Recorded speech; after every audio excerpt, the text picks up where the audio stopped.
Jean-Luc Mélenchon et la France Insoumise sont porteurs d'un programme révolutionnaire au plein sens de l'adjectif. Le programme révolutionnaire, c'est la table rase. On en finit avec la France d'avant. Il y a des phrases inouïes de Jean-Luc Mélenchon. Le problème de la France, ce sont les Français de souche. Enfin, il faut quand même oser sortir une phrase pareille. Les traditions françaises sont nauséabondes, enfin, etc., etc. Mais jusqu'à présent, ça a toujours existé, mais c'était un programme marginal, celui de l'extrême gauche. Et là, maintenant, c'est le programme du parti central de la gauche, qui est la France Insoumise. Et il a trouvé peut-être la solution à la martingale. C'est-à-dire qu'au lieu de s'adresser au peuple français, qui d'ailleurs selon lui n'existe plus, pas plus que la langue française, il s'adresse à un segment de l'électorat.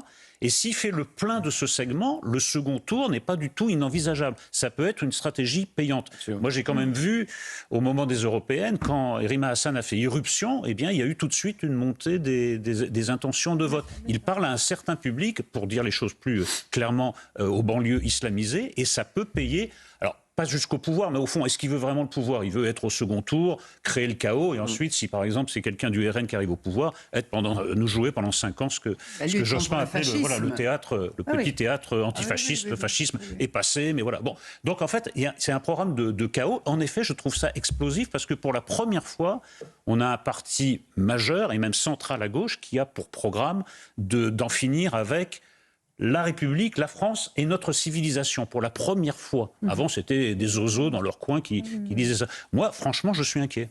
Gauthier Lebret. Je suis 100% d'accord avec l'analyse d'Éric Nolot. Je pense qu'un second tour RN-LFI est une très grosse probabilité. Déjà parce qu'elle répond à la polarisation de la société française. On voit que le centre disparaît petit à petit. Il ne faut pas sous-estimer la possibilité d'avoir plusieurs candidats des héritiers du macronisme sur la ligne de départ. Je ne vois pas du tout Édouard Philippe au premier rang d'un meeting de Gabriel Attal et vice-versa. Donc je ne les vois pas se retirer en faveur de l'un ou de l'autre. Et puis effectivement, ils clivent énormément. C'est la personnalité la plus détestée sur l'ensemble des Français. Mais ceux qui aiment Jean-Luc Mélenchon adhèrent totalement à sa cause.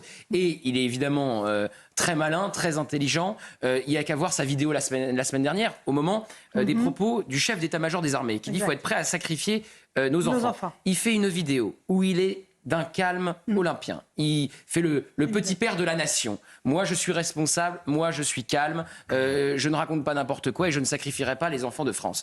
Vous allez voir, il va se calmer 6 mois avant le scrutin. Il va faire exactement la même méthode pour incarner le petit père du peuple, le petit papa du peuple. On voit bien le petit papa Noël, on a le Grinch. Et d'un coup, il se calmera. Et quand il perdra au second tour face au RN, eh ben ça changera en 30 secondes. Et là, il déchaînera la rue, parce que c'est l'une des phrases les plus fortes du livre La Meute qui a été fait sur les coulisses de la France Insoumise, des propos rapportés de Jean-Luc Mélenchon. Marine Le Pen aura peut-être l'Élysée, Marine Le Pen ou Jordan Bardella. Moi, je détiens la rue.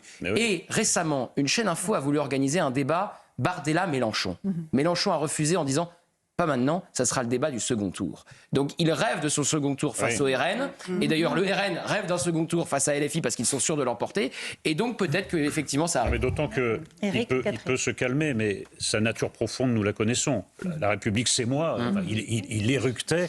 Je me souviens d'un autre passage chez Cyril Hanouna où il menaçait carrément un policier en disant: vous m'obéirez. Et moi, je raconte la scène, une scène quand même assez incroyable.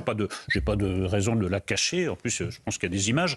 C'est qu'il m'a menacé physiquement, il a failli en venir aux mains. C'est-à-dire qu'il avait d'abord obtenu mon éviction d'un plateau en posant pour seule condition de participer à une émission que je ne sois pas là.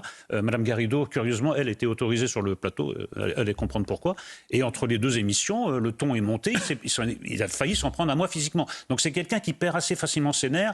C'est quelqu'un qui, comme tous ses sbires, sont assez fascinés par la violence politique. Pour eux, la violence n'est pas la violence, c'est un outil comme un autre de conquête. Et ça sera très violent la présidentielle. Sans doute une des campagnes les plus violentes qu'on a. Oui, et puis ensuite, comme c'est a priori le dernier tour de piste de M. Mélenchon, vous allez entendre des choses inouïes, et notamment, je trouve que dans le jeu très dangereux qu'il joue avec l'antisémitisme, on va entendre des choses qui nous feront peut-être regretter comme modéré le Jean-Luc Mélenchon d'aujourd'hui. Vous allez voir, ça va être lâcher les cheveux. Mais pas directement lui, à mon avis. Tous ces sbires qui sont autour se serviront de la violence comme un moyen d'expression. Catherine. Oui, mais en tous les cas, en ce moment, il est dans une phase de radoucissement, parce qu'il a été voir des patrons, il leur a parlé, alors comme il a beaucoup d'humour et qu'il a du talent, mais les patrons, je ne dirais pas qu'ils étaient séduits, mais presque. On voit beaucoup plus Clémence Guettet au Parlement que Madame Panot, qui fait moins de bruit. Et alors, il y a eu plusieurs photos de reportages dans la rue, près des gens de M. Mélenchon. Et alors, il sourit tellement, tout d'un coup, on a l'impression qu'il a 2 dentiers dans la bouche. et là, c'est assez suspect, quoi. Je me dis, il fait... Là, il prépare autre chose, vous voyez. Qu'est-ce qu'il prépare, il prépare, il voit bien quand même que les sondages ne lui sont pas favorables. Alors, c'est très bien d'être celui qui est aimé de certains publics, mais quand même, il ne faut pas trop exagérer, parce qu'il a aussi dit qu'il détestait les gens qui avaient les yeux bleus, les blancs aux yeux bleus, il ne les supportait pas. Voilà, il aimait que les gens, le métissage et tout ça. Donc, Créolisation. La créolisation. Donc, il a dit tellement d'horreurs sur les gens et sur tout le monde que... il fait peur, quand même. Il fait peur. Alors là, maintenant, il fait le doux, il fait le... Mais il peut être très obséquieux avec les puissants. Hein. C'est quelqu'un... On se rappelle à Marseille. Avec il fait tout miel. C'est beau, Éric. Non, mais en même temps, là, c'est vrai qu'il s'était complètement aplati devant le président de la République. Moi, je me souviens de lui flattant et cirant les chaussures de Serge Dassault dans l'Essonne. Enfin, il était vraiment... Non, mais il y a ça, il y a le fait que les gens qui ont un comportement tyrannique sont rarement assez courageux dans la vie, mais il y a aussi une forme de duplicité. Souvenez-vous du Jean-Luc Mélenchon d'il y a quelques années. Enfin, moi, je me souviens de quelqu'un disant face caméra, ceux qui ne votent pas pour le traité de Maastricht n'ont rien compris à l'histoire. Enfin, c'est quand même inouï. Moi, je me souviens, c'était sur un plateau que je partageais du temps d'On n'est pas couché. Ah, le voile islamique, quel scandale. Une seule femme voilée en France, c'est scandaleux. Écoutez, il est prêt à tout. Pour des raisons électorales. Il n'y a pas de limite. Il n'y a pas de limite. Et il s'entoure de gens violents. Il s'entoure de Sébastien Delogu, qui a été jugé pour avoir donné un coup de pied à une professeure ou une proviseure à Marseille. Raphaël Arnaud, qui est le chef des Antifa, qui est condamné donc définitivement. On l'a su grâce à nos confrères de Frontières.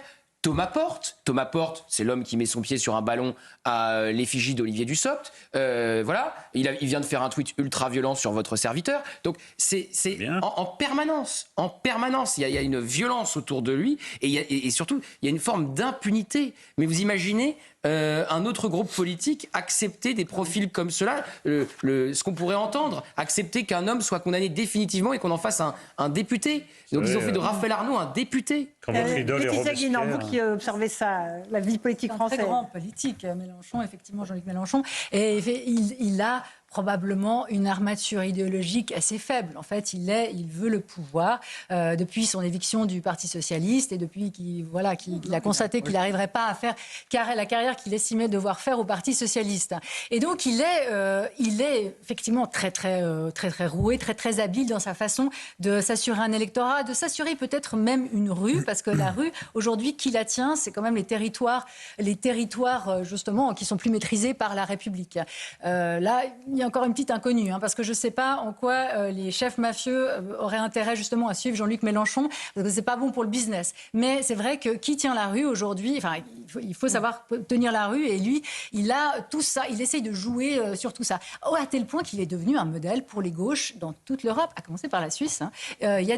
Parce qu'il fait exister une certaine gauche. Même en Suisse. Il y a un Robespierre en Suisse, il y a une robespierrisation et il y a une extrême gauche qui s'en réfère à Jean-Luc Mélenchon, à LFI, comme modèle en fait de succès. Alors on reste minoritaire, mais quand même on gagne des parts de marché et peut-être qu'un jour sur un malentendu, c'est pas vous, rassurez-moi les non, c'est ceux qui s'y réfèrent. Mais se disent justement, plutôt que d'avoir 1-2%, on va avoir peut-être 13-14%, et peut-être, qui sait, sur un malentendu, à un moment donné, on va peut-être même l'emporter. En réalité, il est un modèle à gauche d'action politique pour gagner du pouvoir. C'est un modèle, vous avez raison. Et on a vu la guillotine fleurir à 2 reprises dans des manifestations à la rentrée, avec le nom de personnalités inscrits sur cette guillotine. Et effectivement, qui cultive cette image, si ce n'est Antoine Léaumont, qui doit avoir 12 posters de Robespierre dans sa chambre, si ce n'est Thomas Porte, qui a donc mis en scène la tête d'Olivier Dussopt sous son pied. Évidemment, ils sont fascinés par la guillotine.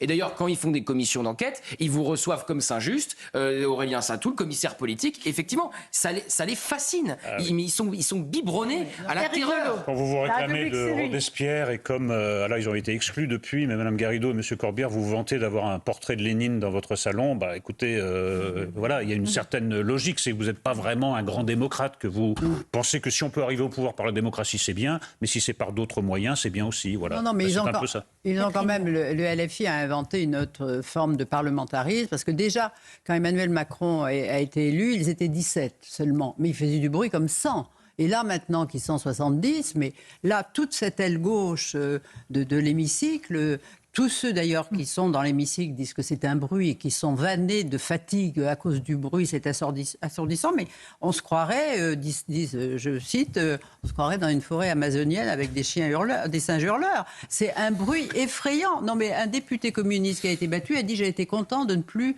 venir en séance tellement les séances étaient pénibles. C'est un bon pitch pour votre livre, Erika. Oui. Parce que la description de Catherine... Les singes hurleurs. Vraiment, c'est Oui, pas non, mal. mais- Dernier mot, parce que c'est le flash. Mais après. c'est théorisé. Enfin, Jean-Luc Mélenchon a dit il faut tout conflictualiser, il faut tout bordéliser, il faut les écouter, il faut écouter ces gens-là et prendre au sérieux ce qu'ils disent. Et allez-y, Gauthier. juste un mot. Et la seule question, c'est ce que disait Eric, c'est Marine Le Pen, Jordan Bardella arrive à l'Élysée. Jean-Luc Mélenchon est au second tour. Il perd, il déchaîne la rue. Ah oui. Il s'arrête là ou il prend le pouvoir par d'autres moyens, comme le disait Eric Nolot?